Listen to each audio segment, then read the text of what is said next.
자, 이번 시간에는 부채에 대해서 살펴보도록 하겠습니다. 자, 부채라고 하는 것은 미래에 지급하여야 할 의무가 있는, 미래에 어떤 재화나 서비스를 지급하여야 할 의무가 있는 현재의 의무를 이제 부채라고 하고, 자, 부채도 1년 이내냐 1년 이후냐에 따라서 유동부채, 비유동부채로 나뉩니다. 자, 이번 시간에는 유동부채, 비유동부채 같이 보도록 하겠습니다. 자, 유동부채는 1년 이내에 결산시 기준으로요, 만기가 도래하는 부채를 얘기하고요. 자, 통합계정으로 우리 매입채무부터 보도록 할까요? 자, 통합계정의 매입채무는 우리 상거래, 그러니까 상품을 매입하게 됐을 때, 상품을 외상으로 매입하게 됐을 때는 외상 매입금, 상품을 매입하고 우리가 어음을 발행하게 되는 거는 우리가 무슨 어음? 지급 어음 처리합니다. 자, 이때 외상 매입금과 지급어음의 합한 통합 계정이 뭐가 됩니까? 매입 채무가 되는 거고요. 기타 채무에는 자, 돈을 빌린 거죠. 근데 1년 이내에 갚아야 되는 거니까 단기 차입금이라고 되어 있는 거고요.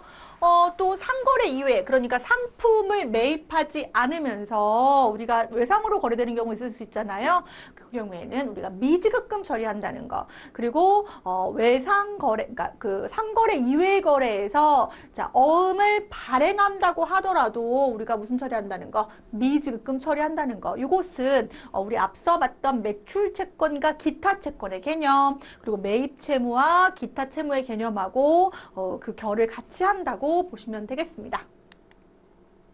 선수금은 무엇입니까? 계약금을 받았어요. 그럼 우리는 계약을 이행하여야 할 의무가 생긴 거고, 이 계약을 이행하게 됐을 때 그 의무를 다하게 된다고 보는 거죠. 따라서 선수금은 부채 처리. 예수금 부분 우리 뭡니까? 예수금은 기업의 원천징수 의무를 했을 때, 원천징수가 무엇이었죠? 원천징수. 원천징수라고 하는 것은 소득을 지급하는 자가, 자, 지급하는 자가 소득자가 내야 돼. 내야 할 세금 및 4대 보험료를 소득 지급액에서 차감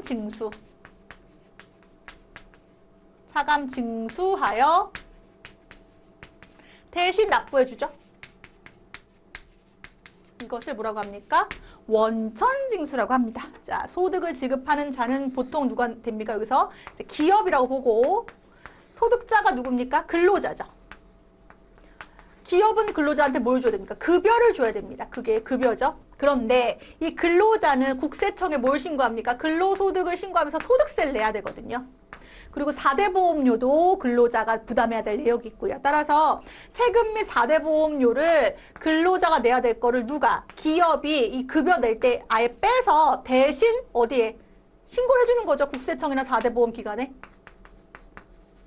신고도 해주고 뭐도 해줘요? 납부도 해주는 제도가 바로 원천징수 제도예요. 그래서 사실 사업자들은 누가 해야 될 역할을, 국가가 해야 될 역할을, 또 혹은 그 신고할 의무가 있는 그 소득자들이 해야 될 역할을 대신해주는 역할이 바로 원천징수 제도인 거예요. 따라서 이 예수금은 일시적으로 잠깐 내가 맡아놓은 금액이라고 보시고, 이 예수금에 대해서 뭐 하는 거예요? 납부해줘야 될 금액이라고 보시면 되겠습니다. 당연히 이 예수금의 성격에 따라서 소득세 예수금, 지방세 예수금, 뭐 국민연금 예수금 이렇게 나뉘게 되는데요. 시험 볼 때는 그냥 예수금 통합 계정으로 보도록 합니다. 가수금은 우리 가지급금처럼 돈이 들어왔는데 그 내용이 뭔지 모르겠는 거예요. 예를 들어서 이런 경우가 뭐 요즘 많지는 않을 것 같은데, 그쵸? 예. 자, 예를 들어서 보통 예금에 돈이 들어왔어요. 근데 내용을 모르겠다. 그럼 가수금 처리하고 원인을 밝혀내야 돼요. 왜냐하면 재무제표에 이러한 가계정들은 포함되면 안 되기 때문에 내용을 살펴보니까 아, 외상매출금 회수된 거구나 이렇게 되는 거예요. 외상매출금 회수된 거구나. 80은. 그리고 나머지 20은 계약금 들어온 거구나 이렇게 되는 거예요. 그럼 여러분들 보세요. 가수금에 대한 계정이 이렇게 딱 지워지면 보통 예금으로 보통 예금 100 들어온 것 중에 외상매출금 회수된 거 계약금 받은 게 있구나 이렇게 되는 거죠. 그래서 가수금 들어왔을 때는 부채 처리했다가 가수금에 대한 내용을 명확하게 파악하고 난 다음에는 또 그 내용에 대한 분배까지 해줘야 된다는 거고요. 선수금 방금 봤었는데 상품권 선수금은 뭐냐면 자 예를 들어서 우리 회사가 구두 회사인데 상품권을 판매했어요. 상품권. 그러면 판매되는 수익이구나 라고 보지 않고 부채로 잡는다는 거예요. 돈이 현금이 들어왔는데 판매된 걸 보지 않고 상품권 선수금으로 본다는 거예요. 그러면 얘는 언제 우리가 수익이 달성됐다고 보냐면 상품권을 가지고 고객이 와서 구두로 바꿔가야지. 그러니까 그때 선수금이 바뀌면서 드디어 뭐가 되는 거죠? 그쵸. 매출이라고 하는 상품 매출 처리할 수 있다는 겁니다. 얼마? 100에 대해서 처리할 수 있다. 그래서 상품과 교환 시 매출로 처리한다. 자, 유동부채와 관련된 개정 과목은 다 중요해요. 여러분. 외상매입금, 지급어음, 미지급금, 단기차입금, 선수금, 예수금, 가수금. 상품권 선수금 많이 나오진 않지만 어쨌든 요 위에 있는 내용들은 위주로 잘 보고 우리 유동부채를 정리하도록 하겠습니다.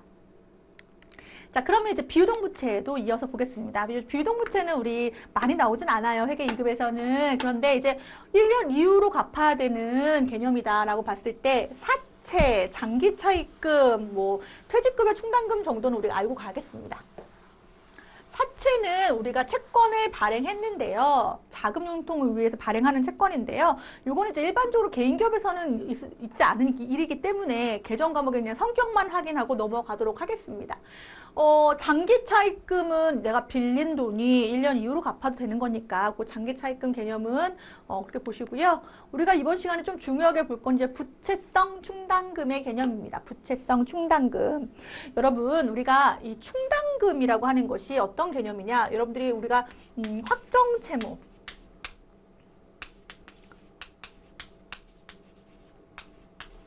충당성 부채, 부채성 충당금.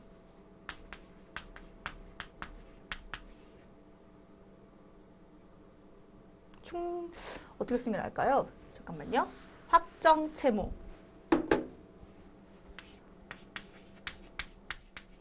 제가 확정채무, 충당성 채무, 우발채무.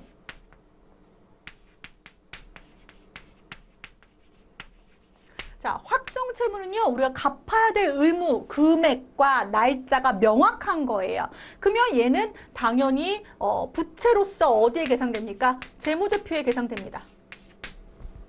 그럼 이 충당성 채무, 충당성 부채는 뭐냐면요, 줘야 될 돈인 것도 명확한데 아직 그 금액이 명확하진 않지만 그 금액을 명확하지 않지만 신뢰성 있게 측정할 수 있어요.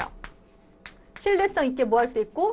추정할 수 있고 또 그 금액의 정확한 언제 줄지 모르겠으나 줘야 될 의무가 확정적인 거 그게 바로 부채성 그 충당금이 됩니다. 부채성 충당금, 충당성 채무 말이 좀 이상해요. 부채성 충당금이라고 볼게요. 부채성 충당금.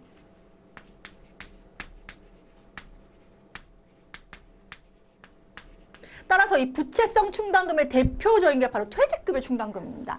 자, 우리 직원들이 퇴직한다면 퇴직금은 줘야 될 의무가 있는 게 명확하니까요. 하지만 누가 언제 어느 시점에 퇴직할지 모르기 때문에 그 금액이 또 확정 채무처럼 명확하진 않거든요. 그렇기 때문에 그 신뢰성 있는 추정이라고 하는 건 결산 시점에 지금 퇴직한다면 이런 퇴직금의 계산이 가능하겠습니다. 그래서 이 신뢰성 있게 추정할 수 있다는 개념이 되고 얘는 부채로서 어디에 기록합니까? 재무제표에 기록합니다.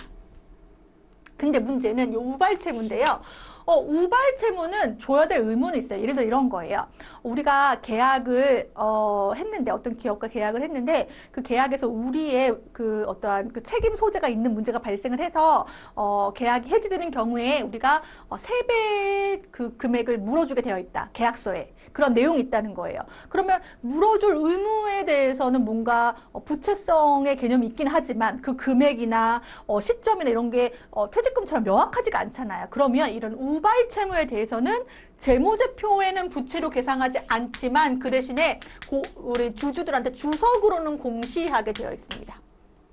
그래서 지금 부채성 충당금에 대한 퇴직급여 충당금 보시면 자, 요거는 언제 설정하냐면요. 결산 시에 설정합니다. 결산 시. 결산 시에 퇴직급여 충당 부채를 설정하고요. 그리고 퇴직금을 지급하겠다. 예를 들어서 결산 시 퇴직급여 비용 처리, 부채 100 처리해놓고 만약에 퇴직금을 120을 주게 됐다. 그러면 부채를 먼저 감소시키고 모자른 만큼은 무슨 처리합니까? 그죠? 퇴직급여 20을 그 해에 비용 처리하면 됩니다. 그래서 충당금 설정할 때는 그 해 비용 처리하면서 부채 처리하는 것이고요. 지급할 때는 부채 감소 처리하면 된다. 그래서 퇴직급여 충당 부채는 결산 시에 설정할 부분이다. 자, 이번 시간에는 뭐 사채의 개념은 우리 앞서도 봤었어요. 채무증권의 발행을 사채라고 하고 이번 시간에 중요한 개념은 퇴직급여 충당부채였습니다. 퇴직급여 충당부채라고 하는 것은 그 금액을 신뢰성 있게 추정할 수 있을 때 결산 시에 퇴직급여 처리하면서 부채로 처리하는 걸 의미한다. 까지 정리하면서 우리 부채와 관련된 내용 마무리하겠습니다.